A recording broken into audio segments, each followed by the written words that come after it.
आज के क्लास में हम लोग जो है क्लास 11 का फिजिक्स जो फिजिक्स फर्स्ट का आप लोग का बुक्स है चैप्टर नंबर तीसरा के बारे में पढ़ना है। सरल रेखा में गति चैप्टर जो तीसरा आप लोग का है फिजिक्स फर्स्ट के बुक्स का क्लास 11 का, उसमें तीसरा जो आपका चैप्टर है क्या है, सरल रेखा में गति। इसके बारे में आज हम आप लोग को पढ़ाएंगे। तो सरल रेखा में गति माने एक सीधी रेखा में अगर कोई कण गतिमान अवस्था में हो तो उसके बारे में अध्ययन करेंगे, जिसके अंतर्गत आपको दूरी के बारे में पढ़ना है, विस्थापन क्या होता है, चाल क्या होता है, वेग क्या होता है, चाल और वेग को कितने पार्टों में डिवाइडेड किया गया है, बांटा गया है, उसके बारे में पढ़ना है। दूरी हमने कहा दो बिंदुओं के बीच की जो पथ की लंबाई है दोनों का परिभाषा सेम है। जैसे हमने कहा ऐसे दो बिंदु ले लिया, दो बिंदु ले लिए कौन, ए और बी। तो दो बिंदुओं के बीच की जो पथ की लंबाई होती है, माने दिशा नहीं बोलेंगे, केवल पथ की लंबाई बोल दिया जाए, तो दो बिंदुओं के जो बीच की पथ की जो लंबाई होती है उस लंबाई को हम लोग क्या कहते हैं, दूरी कहते हैं। यह एक दूरी एक कैसी राशि है, अदिश राशि है। दूरी हमारा कैसी राशि है, अदिश राशि है। इसमें दिशा का कहीं से भी संकेत नहीं होता है। तो दूरी किसे कहते हैं, फिर से मिला लीजिएगा। दो बिंदु हमने बनाया, इनके बीच का जो डिस्टेंस है, जो बीच का लेंथ है, पथ की लंबाई है, उसी को हम लोग दूरी कहते हैं। दूरी एक अदिश राशि होता है। इसका मीटर क्या, इसका जो मात्रक होता है वो क्या होता है, मीटर होता है। अगर यही हम विस्थापन के परिभाषा की बात करें, अगर यही हम विस्थापन के परिभाषा की बात करें तो विस्थापन में भी पथ की लंबाई है बोलेंगे, लेकिन एक दिशा के साथ। जैसे हमने कहा विस्थापन है, हमने कहा ए से बी तक, ए से बी तक जाने में जो तय की गई दूरी है या जो पथ की लंबाई है, उसके पथ की लंबाई को हम लोग क्या कहेंगे, विस्थापन। हम इसमें एक दिशा दिखा दी है, दूरी में दिशा नहीं होता है, विस्थापन में हम दिशा दिखा देंगे। तो एक बिंदु से दूसरे बिंदु तक जाने में पहले बिंदु से दूसरे बिंदु तक तय किए गए पथ की लंबाई को विस्थापन कहते हैं। विस्थापन कैसी राशि होती है, सदिश राशि होती है। सदिश किसे कहते हैं, तो सदिश का मतलब जिसमें दिशा और परिमाण दोनों व्याप्त हो, जिसमें दिशा और परिमाण दोनों व्याप्त हो, वह सदिश राशि कहलाता है।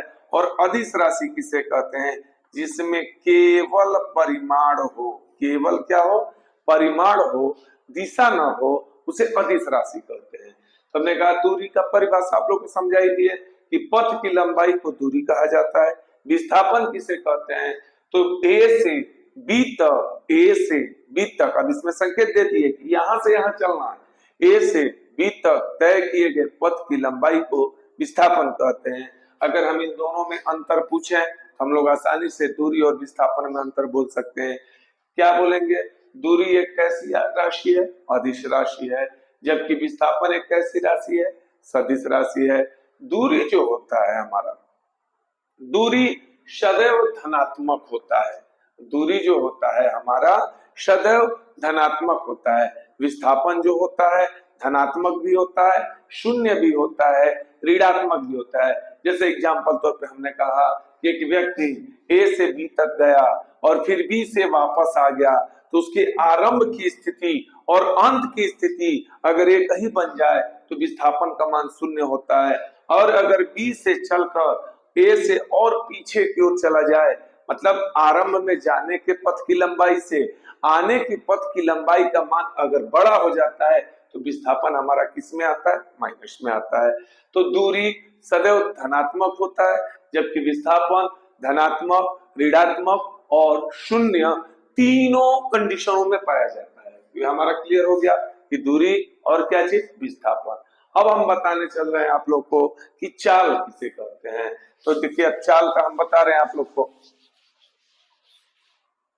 चाल का एक सिंपल सा फार्मूला आप लोग पहले से पढ़ते आते हो कि चाल बराबर क्या होता है, दूरी बटे समय। चाल बराबर जो होता है क्या होता है, दूरी बटे समय। तो यहां से परिभाषा, एक चीज और बताते चलें, अगर जैसे बटे में है, भिन्नात्मक पद में अगर कोई फिजिक्स का फार्मूला दे रखा हो तो हम वो चीज मिलाएं कि भिन्नात्मक के अंश और हर, जो फार्मूला दे रखा है चाल का, चाहे किसी का भी हो, अंश और हर अगर अलग अलग भौतिक राशियां हो तो सिंपल तरीके से परिभाषा बनाया जा सकता है। हर को एकांक बोल दीजिएगा और जो दिया है अंश को उसके साथ परिभाषित कर दीजिए। जैसे हम चाल का परिभाषा बना रहे हैं, एकांक समय में तय की गई दूरी को चाल कहते हैं। एकांक हर में क्या है? समय, तो हर को हम एकांक बोल देंगे। एकांक समय में, एकांक समय में तय की गई दूरी को क्या कहेंगे? चाल कहेंगे। हम इसका मात्रक कैसे निकालें? तो दूरी बटा समय।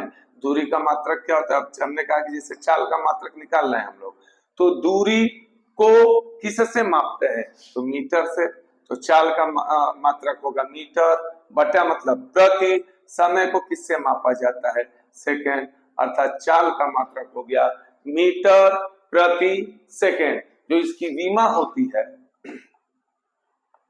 हो जाएगा एम करें लंबाई का एल, समय का टी पे पावर -1। फिर से मिला लीजिएगा, चाल किसे कहते हैं?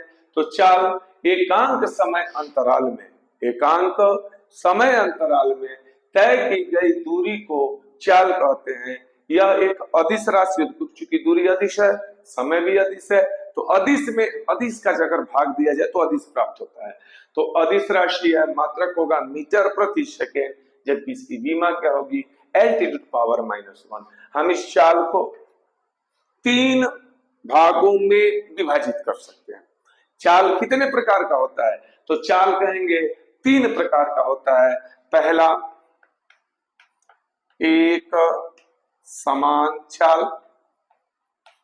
दूसरा, औसत चाल। चाल हमारा 3 तरीके का होता है। पहला एक समान चाल, दूसरा औसत चाल, और तीसरा जो होता है ताक्षणिक चाल। चाल को 3 भागों में विभाजित किया गया है। मिला लीजिएगा, देखो लिखे भी हम, चाल को 3 भागों में विभाजित किया जा सकता है। एक समान चाल, औसत चाल और ताक्षणिक चाल। एक समान चाल किसे कहेंगे? तो एक समान समय अंतराल में कोई कण एक बराबर दूरी तय करे तो उससे जो चाल बनेगा वो एक समान चाल होगा। मतलब आरंभ स्थिति का चाल और अंत स्थिति के चाल के मान में या बीच के चाल के मान में कोई निरंतर परिवर्तन नहीं होगा। जैसे हमने कहा कि अगर 5 सेकंड में कोई कण 10 मीटर की दूरी तय करे, अगले 5 सेकंड में भी कोई कण 10 मीटर की दूरी करे, फिर उससे अगले में भी 5 सेकंड में कोई कण अगर 10 मीटर की डिस्टेंस को तय करता है, तो हर समय अंतराल सेम हो और हर समय अंतराल में उसके द्वारा तय किया गया दूरी भी अगर एक समान हो तो उसकी चाल भी कैसी होती है? एक समान चाल होती है। औसत चाल, इसका तो फार्मूला भी आप लोग को पता होगा।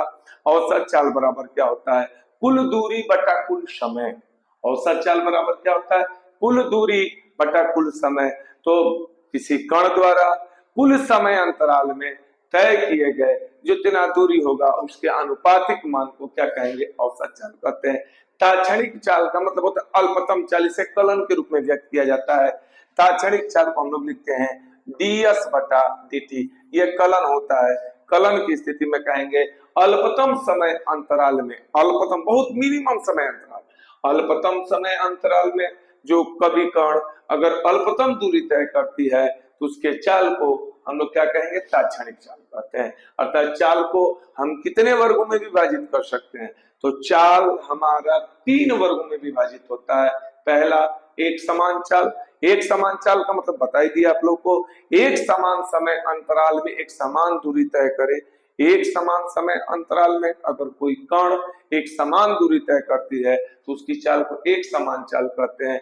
औसत चाल तो कुल दूरी बटा कुल समय। कुल दूरी किसी कण द्वारा तय की गई कुल दूरी और कुल समय अंतराल के अनुपात को क्या कहेंगे? औसत चाल कहते हैं। ताक्षणिक चाल तो अल्पतम समय अंतराल में, अल्पतम समय अंतराल में किसी कण द्वारा अगर अल्पतम दूरी तय किया जाए तो उसके चाल को, उसके माप को क्या कहते हैं? ताक्षणिक चाल कहते हैं। ये तीनों चाल के प्रारूप है और चाल कैसी राशि है? अदिश राशि है। अगला स्टेप देखिएगा, सेम इसी की तरह है वेग। वेग का भी हमारे पास फार्मूला है। वेग बराबर होता है विस्थापन बटे समय। अर्थात वेग और चाल में बस थोड़ा सा डिफरेंट है, चाल में दूरी होता है, वेग में विस्थापन होता है। तो यहां हम कैसे बोलेंगे, एकांक समय अंतराल में किसी कण द्वारा, किसी पिंड द्वारा एकांक समय अंतराल में तय किए गए विस्थापन को, तय किए गए विस्थापन को क्या कहिएगा आप लोग, वेग कहिएगा। वेग का मात्रक, चाल का मात्रक दोनों सेम होता है। विस्थापन को किससे मापते हैं, मीटर से। विस्थापन को किससे मापते हैं, मीटर से। समय को किससे मापते हैं, सेकंड से। तो वेग का भी जो मात्रक होगा वो मीटर प्रति सेकंड होगा, अर्थात बीमा में भी कोई परिवर्तन नहीं होगा। वेग की भी जो बीमा होगी L⁻⁻1 होगी, जो वेग की भी बीमा होगी L⁻⁻1 होगी। इस स्थिति में वेग को भी हम तीन भागों में बांटते हैं। वेग का भी जो है हमारा विभाजन तीन स्थिति में होता है। पहला,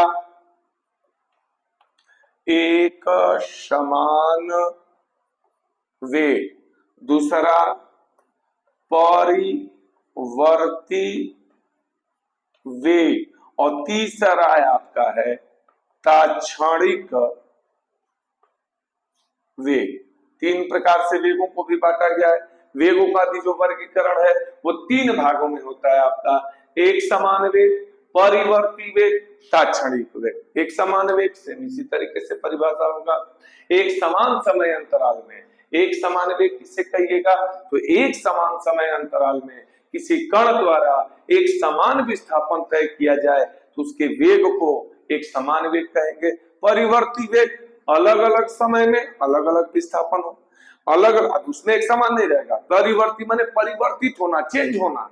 तो परिवर्ती वेग का मतलब अलग अलग समय अंतराल में अगर कण अलग अलग विस्थापन तय करता है तो उसके वेग को कौन सा वेग कहते हैं, परिवर्ती वेग कहते हैं। तात्क्षणिक वेग, तात्क्षणिक वेग में भी यहाँ होगा v=ds/dt। यहाँ ds को हम लोग विस्थापन कहेंगे। यहाँ ds का मतलब था अल्पतम दूरी, यहाँ ds को क्या कहेंगे, अल्पतम विस्थापन। तो हम कहें अल्पतम समय अंतराल में, अल्पतम समय अंतराल में यदि कोई कण अल्पतम विस्थापन तय करे, अल्पतम समय अंतराल में यदि कोई कण अल्पतम विस्थापन तय करे तो उसके वेग को हम लोग क्या कहेंगे, तात्क्षणिक वेग कहते हैं। डिफरेंट अब इसमें बता दें आप लोग को कि चाल और वेग में अंतर, चाल और वेग में अंतर क्या है। तो पहला तो अंतर यह हुआ, यह एक अदिश राशि है, यह एक अदिश राशि है, वेग एक सदिश राशि है। पहला चाल में क्या बोलिएगा, यह एक अदिश राशि है, वेग कैसी राशि है, सदिश राशि है।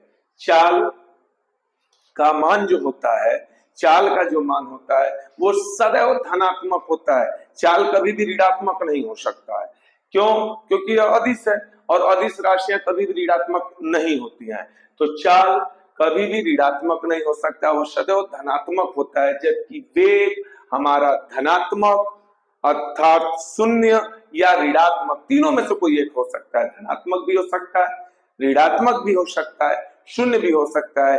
वेग का धनात्मक, ऋणात्मक और शून्य होने का जो कंडीशन है, जो डिपेंड करता है, वो किसके ऊपर डिपेंड करता है, विस्थापन पे। अगर विस्थापन प्लस है तो वेग हमारा प्लस में आता है, विस्थापन अगर माइनस होगा वेग माइनस में जाएगा, विस्थापन अगर शून्य होगा तो वेग भी हमारा क्या होता है, शून्य होता है। इसी कड़ी में कहांगे आप लोग को मिलता है इसमें त्वरण, ध्यान दीजिएगा, इसमें एक और है त्वरण। तो त्वरण किसे कहते हैं, तो त्वरण का 9th क्लास में आप लोग पढ़े थे, A बराबर v-u/t। v-u का मतलब क्या होता है, वेग परिवर्तन, और t का मतलब होता है समय अंतराल। त्वरण किसे कहते हैं, तो वेग परिवर्तन समय अंतराल लिखे हैं। तो वेग परिवर्तन की दर, दर का मतलब समय का भाग, वेग परिवर्तन की दर को त्वरण कहते हैं। वेग परिवर्तन की दर को त्वरण कहते हैं। और त्वरण का फार्मूला देखिए आप लोग को सामने लिखे हुए हैं, a बराबर क्या होता है, v-u/t। a बराबर v-u/t। v का वहां जो संकेत है आपका अंतिम वेग है, u का है कण का प्रारंभिक वेग। u का मतलब कण का प्रारंभिक वेग, v का मतलब कण का अंतिम वेग और t का मतलब क्या है, समय अंतराल है। जो त्वरण का मात्रक होता है वो आपका होता है मीटर पर सेकेंड स्क्वायर। बीमा आप लोग बना लीजिएगा। त्वरण का जो मात्रक होता है वो होता है मीटर प्रति सेकेंड स्क्वायर। उससे बीमा आप लोग क्या कर सकते हैं, L T⁻⁻²। आप लोग फिर से मिला लीजिए। सरल रेखा की गति का जो आपका चैप्टर था उसमें हमने आपको दूरी के बारे में बताया, विस्थापन के बारे में बताया। दूरी और विस्थापन में अंतर क्या होता है, डिफरेंट क्या होता है, वो आप लोगों को हमने बताया। फिर उसके बाद चाल किसे कहते हैं, चाल के कितने पार्ट होते हैं, वेग किसे कहते हैं, वेग में कितने पार्ट होते हैं, फिर दोनों में डिफरेंट क्या है, अंतर क्या है, चाल और वेग में अंतर क्या है, उसे हमने आपको बताया। उसके बाद एक चीज और आप लोग को इसमें बताया कि त्वरण किसे कहते हैं, त्वरण का मात्रक क्या होता है, बीमा आप लोग निकाल लीजिएगा। आप लोग को ग्राफीय विधि से जो है, ग्राफीय विधि से जो है गति के समीकरणों का निगमन कराएंगे। ग्राफीय विधि से गति के समीकरण का निगमन कराएंगे। तो पहले हम जो है गति के कितने समीकरण होते हैं आप लोग को पता भी होगा। गति के 3 समीकरण होते हैं। तीनों समीकरणों का जो है निगमन ग्राफीय विधि से कराएंगे। मिला लीजिएगा। एक फिगर हम लोग पहले बना लें ग्राफीय विधि के लिए।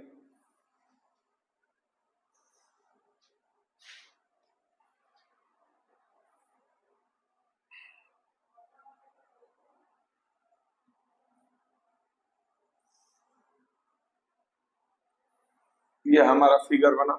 यहाँ हम मान लें मूल निर्देशांक की स्थिति में 0 का मान 0 हो गया।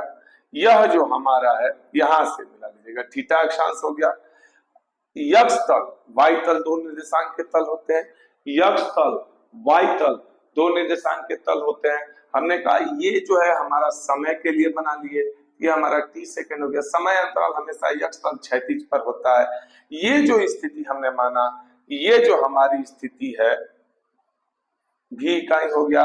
ये हमारा जो हो गया एक स्थिति हमारा भी इकाई हो जाएगा। ये पूरा यहां से यहां तक इसको मान लेंगे यू इकाई। तो अगर हमने कहा पूरा लेंथ अगर हम भी ले रहे हैं, पूरा लेंथ अगर हम भी ले रहे हैं, तो ये जो हमारा मान लीजिए कि इसको हम लिख दिए A B C D E कर दिए। तो जो हमारा बीसी का वैल्यू आएगा वो कितना हो जाएगा, v माइनस यू। बीसी का जो वैल्यू आएगा v माइनस यू। मूल स्थान से इसकी जो महत्तम ऊंचाई है u ये हो गया। एक मिनट एक मिला लीजिएगा। u थोड़ा सा आरंभ की स्थिति का जो u होता है, तो आरंभ स्थिति जो हमारा है, आरंभ स्थिति यहाँ पे लिया गया है। u इकाई, u वेग से जो बिंदु ई तक आया है, फिर उसके बाद t समय अंतराल में v इकाई पहुंचा है। अब इसको किस तरीके से परिभाषित किया जाएगा, तो गति का जो समीकरण होता है, पहला समीकरण हम अभी बताने जा रहे हैं। पहला सिद्ध हम करेंगे, गति का पहला समीकरण हम सिद्ध करने जा रहे हैं।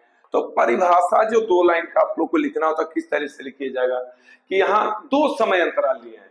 अगर मूल बिंदु के स्थान पे आते हैं तो 0 समय अंतराल, फिर t समय बाद हम कहां पहुंचे रहे उसके उच्चतम बिंदु पे। तो माना कोई कण या पिंड, माना कोई पिंड जिसका t बराबर 0 समय अंतराल पर वेग कितना है, u है।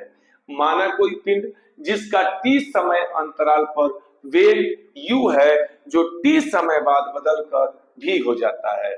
माना कोई पिंड, फिर से ध्यान सुनिएगा, वो लिख लीजिएगा आप लोग कि माना कोई पिंड जिसका t बराबर 0 समय अंतराल पर वेग u है, जो t समय बाद बदल कर कितना हो जाता है, v हो जाता है। यदि इस समय अंतराल में, यदि इस समय अंतराल में, 2 चीज और इसमें हम लोग के पास गति का समीकरण होता है, एक तो त्वरण, एक उसका विस्थापन। तो यदि इस t समय अंतराल में कण का वेग a और विस्थापन यस हो, तो कण का वेग a और विस्थापन यस हो, तो जब उतना हम लोग लिख लेंगे तो गति का जो 3 समीकरण है, तीनों समीकरण ग्राफीय विधि, इसी ग्राफ में से हमको देख के करना है। पहला समीकरण जब हम अगर सिद्ध करना हो, आप लोग को हिंट कर रहे हैं थोड़ा सा, फिर हम उसको सॉल्व करके दिखाएंगे। अगर गति का पहला समीकरण अगर हम हल करना हो तो हम इस त्रिभुज का क्षेत्रफल लेते हैं। गति के पहले समीकरण के लिए केवल एक त्रिभुज का हम क्षेत्रफल लेंगे। जब गति का दूसरा समीकरण हमको हल करना होगा तो त्रिभुज का क्षेत्रफल के साथ साथ निचला जो आपका आयत का निर्माण हुआ है, आयत के क्षेत्रफल को लेकर जोड़ लिया जाता है। कब? जब गति का दूसरा समीकरण प्रूव करना होगा तब। जब गति के तीसरे समीकरण की बात करें तो एक हमारे पास ये समलंब चतुर्भुज बना है, इस समलंब चतुर्भुज को लेकर हल करेंगे। फिलहाल में हम लोग कौन सा समीकरण हल कर रहे हैं? पहला समीकरण। तो पहले समीकरण के लिए परिभाषा में फिर एक बार रिपीट हम कर रहे हैं, ध्यान सुनिएगा। माना t बराबर 0 समय अंतराल पर, माना t बराबर 0 समय अंतराल पर किसी कण का वेग u है जो t समय अंतराल बाद बदलकर v हो जाता है। यदि इस समय अंतराल में कण का त्वरण a, कण का त्वरण a और कण का विस्थापन यस हो तो। अब लेते हैं त्रिभुज। गति के पहले समीकरण हमने कहा त्रिभुज का क्षेत्रफल। किस त्रिभुज का क्षेत्रफल? किस त्रिभुज से हमको लेना? क्षेत्रफल कर रहे थे, किस त्रिभुज से लेंगे हम लोग? त्रिभुज ए, त्रिभुज सी बी ई में हम कहेंगे कौन सा त्रिभुज ले लेंगे? सी बी ई में हम इसका ढाल निकालेंगे, क्षेत्रफल नहीं बल्कि ढाल निकालेंगे। ढाल जिसे प्रवणता आप लोग 10th क्लास में पढ़े भी होंगे निर्देशांक ज्यामिति में। ढाल प्रवणता अर्थात tan थीटा, ये जो होता है त्वरण के बराबर हो जाएगा। tan थीटा का जो ढाल होता है वो पिंड के कण के त्वरण के बराबर होगा। और tan थीटा बराबर हम क्या जानते हैं? तो tan थीटा बराबर होता है लंब बटे आधार। इस ट्रायंगल का लंब क्या है? BC और बेस क्या है? BE। तो लिख सकते हैं BC upon BE, BC upon BE। हमने कहा A इक्वल BC का वैल्यू हम लोग पहले निकाल चुके हैं। टोटल इसका v था वेग, ये u था, माइनस कर दिया BC का वैल्यू v माइनस u हो गया। ये दोनों डिस्टेंस इक्वल है तो यह भी तो हमारा t सेकेंड होगा।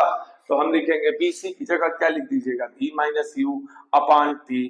क्रॉस मल्टीप्लीकेशन तिर्यक गुणा कर लीजिएगा। तो जब तिर्यक गुणा कीजिएगा तो हो जाएगा v minus u equal AT, v minus u equal AT। Minus u जब पक्षांतर करेंगे तो हो जाएगा v बराबर u प्लस AT, v बराबर u प्लस AT। ये हमारा जो है गति का पहला समीकरण प्रूव हुआ। फिर से मिला लीजिएगा। त्रिभुज लेना है, कौन सा त्रिभुज लेना है? BCE त्रिभुज लेना है, BCE। उसमें ढाल ले लीजिएगा tan थीटा, tan थीटा जो ढाल होगा उसके त्वरण के बराबर होगा। तो A बराबर हो जाएगा लंब बटे आधार BC बटा BE। BC का वैल्यू v माइनस u हो गया और BE का वैल्यू t हो गया। क्रॉस मल्टीप्लिकेशन कीजिएगा, तुरंत आप लोग का गति का पहला समीकरण प्राप्त होगा।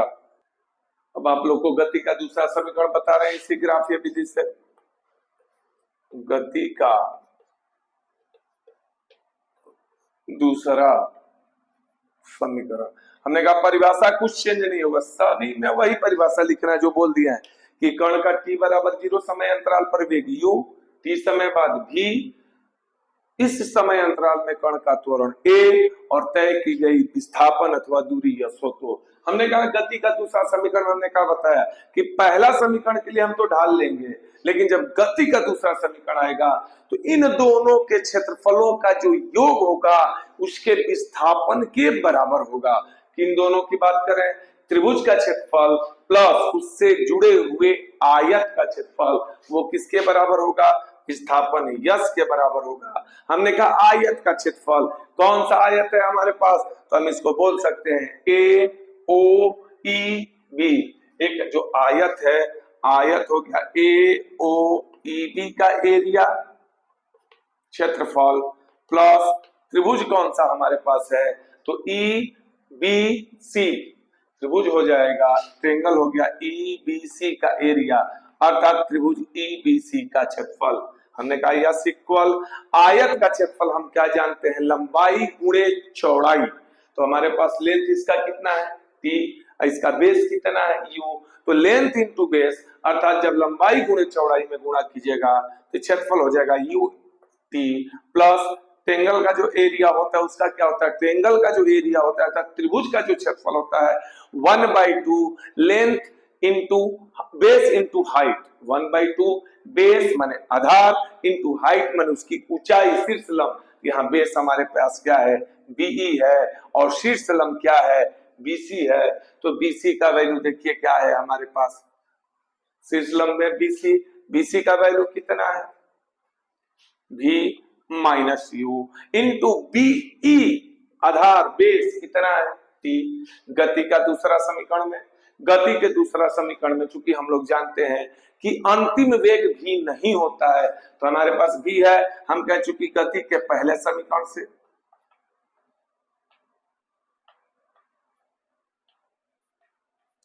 अगर गति के पहले समीकरण से कहें तो v बराबर लिख सकते हैं u प्लस एटी।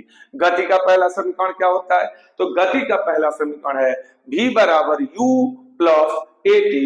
v की जगह जब रखिएगा आप लोग तो s बराबर ut प्लस 1/2। v की जगह क्या है, u plus eighty minus u into T, u से u कैंसिल हो गया, s बराबर ut प्लस हाफ इंटू कीजिएगा एटी स्क्वायर। ये आपका गति का दूसरा समीकरण प्राप्त हुआ। गति का जो दूसरा समीकरण था हमने कहा किससे मिलेगा, तो गति के दूसरे समीकरण में जो विस्थापन का मान होगा वो त्रिभुज का क्षेत्रफल प्लस उससे जुड़े हुए आयत के क्षेत्रफल के योग के बराबर होगा। हम आयत का क्षेत्रफल लेंगे, त्रिभुज का क्षेत्रफल लेंगे, गति के पहले समीकरण से भी का वैल्यू रखेंगे जिससे हमको कौन सा समीकरण प्राप्त होगा, गति का दूसरा समीकरण प्राप्त होगा। अब हम लोग गति का तीसरा समीकरण सिद्ध करें तो गति का तीसरा समीकरण जो हमको लेना होगा तो गति के तीसरे समीकरण में भी इसी पार्ट को पूरा लेके विस्थापन के बराबर लिखेंगे, लेकिन इस बार त्रिभुज प्लस आयत न बोल के अगर हम इधर से खड़ा होके देखें तो एक हमको समलंब चतुर्भुज का भी निर्माण इसमें दिखाई दे रहा है। समलंब जिसकी दो सम्मुख भुजाएं आपस में समांतर तो हो लेकिन उनकी लंबाइयां आपस में बराबर न हो और एक अभिलंब हो, तो एक समलंब चतुर्भुज का जो क्षेत्रफल होगा वो उसके विस्थापन के बराबर होगा, जिससे गति का तीसरा हम लोग सिद्ध करेंगे। हमने कहा समलंब जो चतुर्भुज है वो कौन है, ओ ई सी ए। हमने कहा समलंब चतुर्भुज ले लेंगे, ओ ई सी ए का क्षेत्रफल एरिया ऑफ जो समलंब है वो ओ ई सी ए का ले लेंगे। तो यहाँ जो समलंब चतुर्भुज का फार्मूला होता है क्या होता है, तो 1/2 समांतर भुजाओं का योग इंटू शीर्ष लंब। तो 1/2 समांतर भुजाओं में कौन है आपका मिला लीजिएगा, तो OE प्लस AC। हमने कहा समांतर भुजा OE प्लस AC समांतर भुजाओं का योग गुणे शीर्ष लंब, इसमें शीर्ष लंब कौन है यहाँ पे मिला लीजिए, ये आपका 90। तो समलंब चतुर्भुज का क्षेत्रफल बराबर हो गया 1/2 OE plus OA into BE। Value रखिए, OE का वैल्यू हमारे पास है U, BC का वैल्यू है V, ये हो गया T।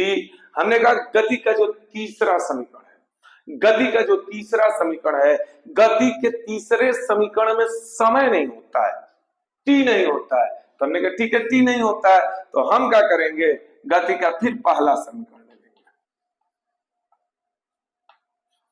गति के पहले समीकरण से क्या था, V बराबर U प्लस AT, या हम कह सकते हैं AT बराबर V माइनस U, T बराबर V minus U upon A।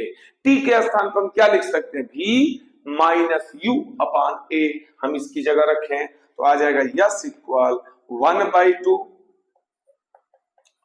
V plus U V minus U upon A, अर्थात 2A इंटू इसमें कीजिएगा तो हो जाएगा 2AS equal A square minus B square, अर्थात B square minus B square. Minus B square को इधर लाइएगा तो आपका गति का तीसरा समीकरण प्राप्त होगा। V स्क्वायर बराबर U स्क्वायर प्लस 2AS। तो गति का पहला समीकरण त्रिभुज लेके ढाल से हल करना था। गति का दूसरा समीकरण त्रिभुज का क्षेत्रफल प्लस आयत का क्षेत्रफल लेना था। जबकि गति के तीसरे समीकरण को सिद्ध करने के लिए हम लोग किसका यूज किया? समलंब चतुर्भुज का। अर्थात जो हमारा जो ग्राफीय विधि से है, ग्राफ एक ही था, एक ही ग्राफ से, बशर्ते उसमें चेंज क्या किया उसके बेस को, सिद्धांत को। ढाल से लिए पहला त्रिभुज का क्षेत्रफल प्लस चतुर्भुज का क्षेत्रफल ले लिए गति के दूसरे समीकरण के लिए, और गति के तीसरे समीकरण के लिए हम लोग कौन सा चतुर्भुज ले लिए? समलंब चतुर्भुज का क्षेत्रफल से गति के तीसरे समीकरण को सिद्ध किया गया। अब आप लोग को फिर गति के समीकरण का ही निगमन कराने जा रहे हैं, गति के समीकरण का ही निगमन कराने जा रहे हैं, लेकिन अब ग्राफीय विधि की जगह पर किस विधि से किया जाएगा? कलन विधि। कलन कैलकुलस का यूज है, जो क्लास 12 में आप लोग को मैथमेटिक्स में ज्यादा पढ़ने के लिए मिलता है। इसमें जितना तक का यूज है उसका दो फार्मूला हम लिखवा दे रहे हैं, जिसके तहत इसमें थोड़ा सा सॉल्व किया जाएगा। एक इंटीग्रेशन आएगा आप लोग का x to power n dx integration का यूज होगा, जहां होता है एक घात जोड़ के उसी का हम लोग भाग देते हैं। x टू पावर n का जो इंटीग्रल होता है, फार्मूला है x to power n plus 1 upon n plus 1, और एक इंटीग्रेशन और लिख दे रहे हैं dx इक्वल टू x। बस यही दो फार्मूलों का हमें गति के समीकरण में यूज करना है। कैलकुलस के जो दो फार्मूले हैं, कैलकुलस के इन्हीं दो फार्मूलों का यूज जो हम लोग करेंगे, किसमें करेंगे? गति का समीकरण में। परिभाषा में कोई चेंजिंग नहीं, जैसे हम उस परिभाषा को बोले थे पिछले वाले में, यहाँ भी वही बोलना है कि माना किसी कण का प्रारंभिक वेग कितने पर? t बराबर 0 समय अंतराल पर। माना किसी कण का t बराबर 0 समय अंतराल पर वेग कितना है? 0 है। t समय बाद बदल के v हो जाता है, t समय बाद बदल के v हो जाता है। इस t समय अंतराल में यदि इसके कण का त्वरण a और कण द्वारा तय किया गया विस्थापन यस हो, तो अब हमारे पास गति का पहला समीकरण को किस बेस पे लेके चलना है, किस सिद्धांत पे लेके चलना है?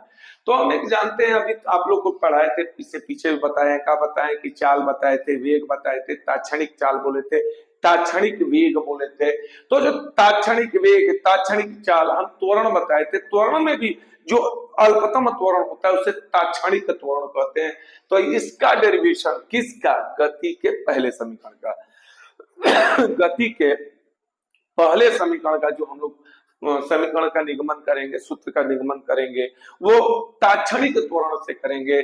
ताक्षणिक त्वरण a बराबर होता है dv बटा के dt। परिभाषा इसका हम लोग बोल सकते हैं कि अल्पतम समय अंतराल में अल्पतम जो वेग परिवर्तन की दर होता है, अल्पतम वेग परिवर्तन के समय दर को ताक्षणिक क्या कहते हैं? त्वरण कहते हैं। तो फार्मूला क्या बन गया? a equal dv upon dt। a equal dv upon dt। हमने कहा इसके नीचे हर एक लगा के क्रॉस मल्टीप्लिकेशन करेंगे, तिर्यक गुणा करेंगे। जब गुणा कीजिएगा तो dv इक्वल टू हो जाएगा a into dt। dv equal to a into dt। दोनों पक्षों का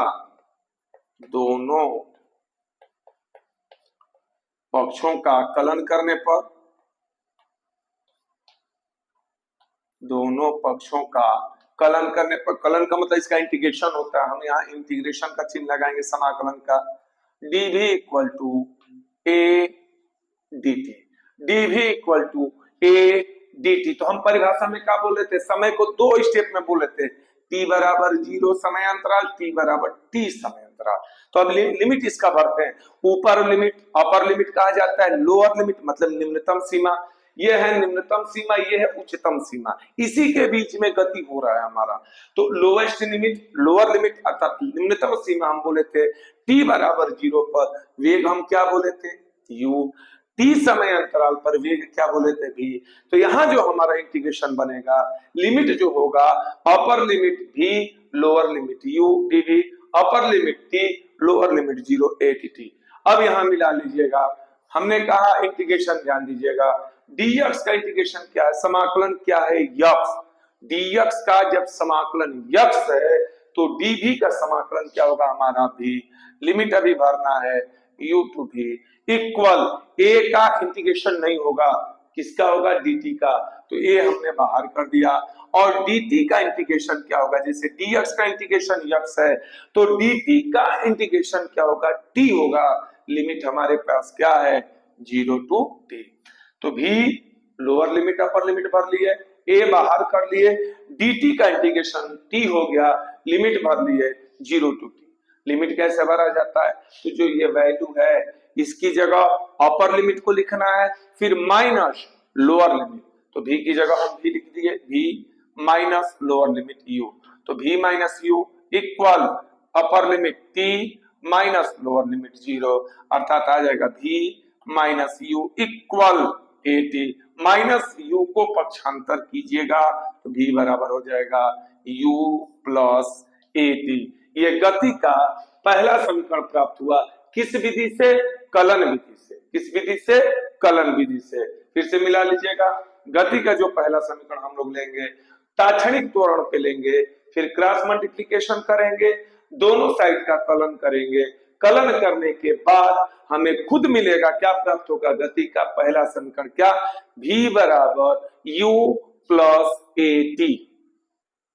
अब देखिए आप लोग को गति का दूसरा समीकरण जो है, गति का दूसरा समीकरण जो उसको कलन विधि से बता रहे हैं, तो परिभाषा में तो कोई चेंजिंग पहले ही बोल चुके हैं कि किसी भी समीकरण को कहे, चाहे वो आपको कलन विधि से कहे चाहे ग्राफीय विधि से कहे, दो लाइन का परिभाषा आपको वही लिखना है कि माना कोई कण जिसका प्रारंभिक वेग t बराबर 0 समय अंतराल पर u है, जो t समय बाद बदलकर v हो जाता है, जिसका t समय अंतराल में त्वरण a और विस्थापन f हो। तो हमने कहा गति का पहला समीकरण के लिए ताक्षणिक त्वरण लिए, गति का पहला समीकरण के लिए हम लोगों ने ताक्षणिक त्वरण लिया। जो गति का दूसरा समीकरण हमको सिद्ध करना है उसमें हम लोग ताक्षणिक वेग लेते हैं, v बराबर ds बटा dt।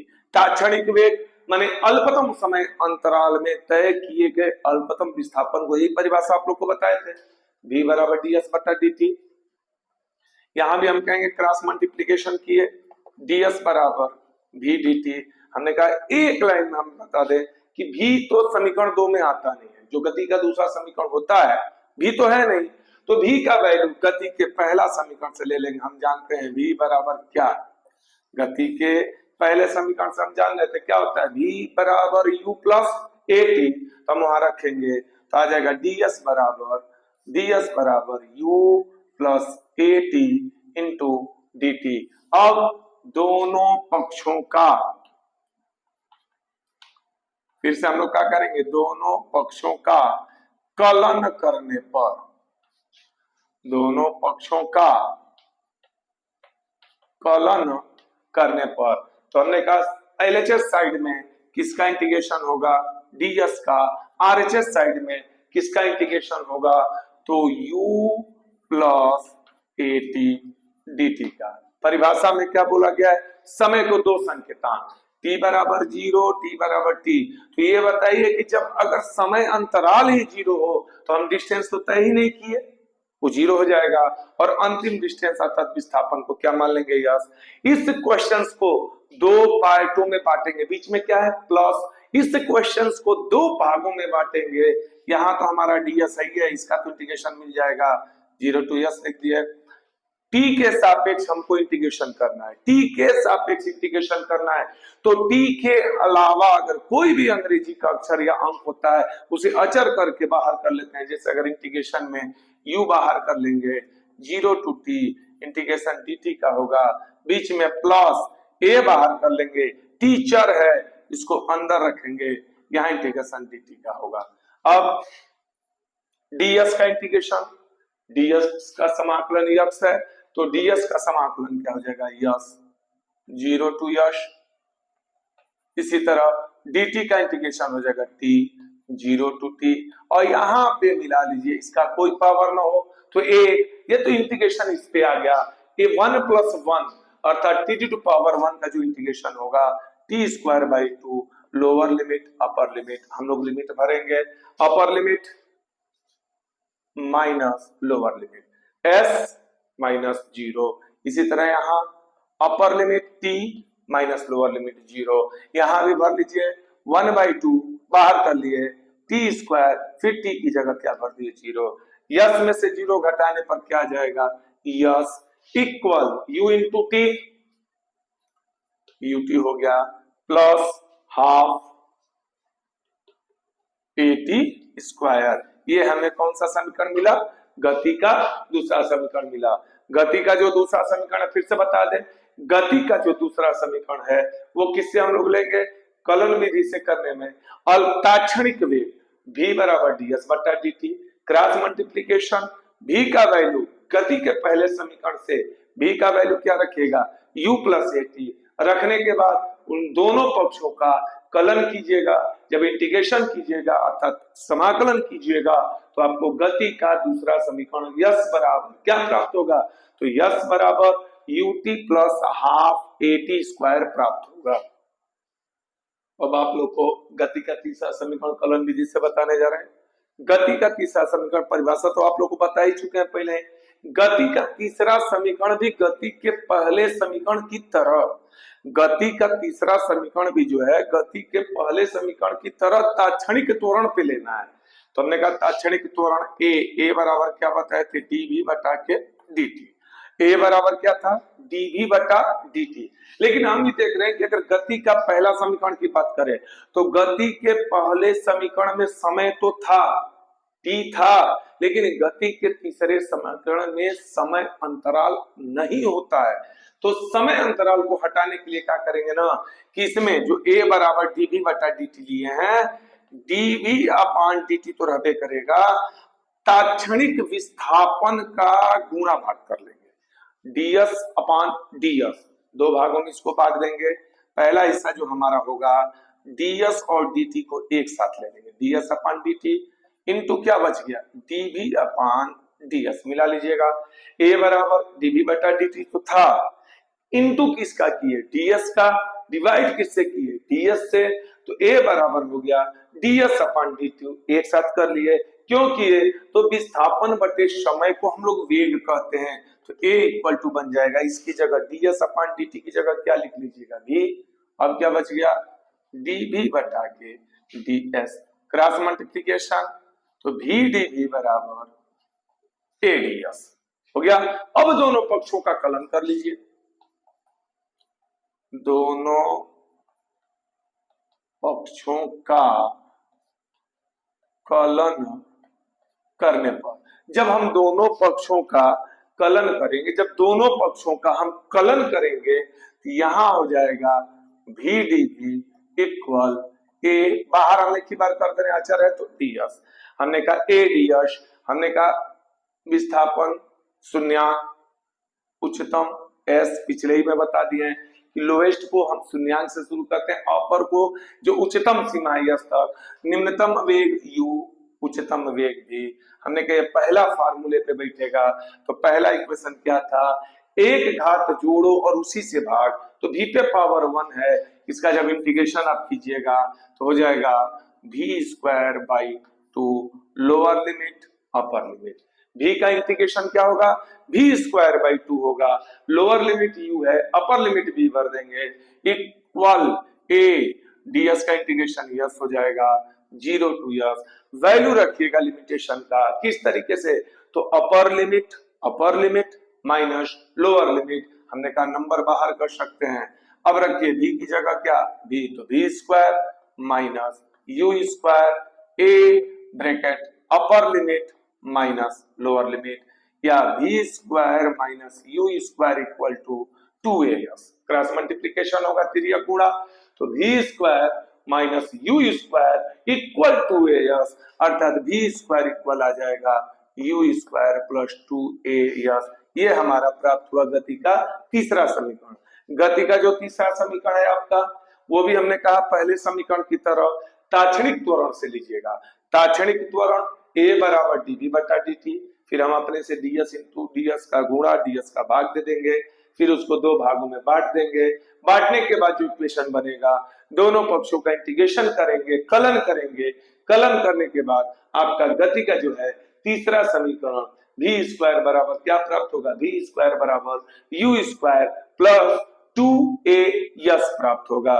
इस लेसन का जो और चीजें बचे हैं उसको अगले क्लास में जो है आप लोग का कंप्लीट कराया जाएगा।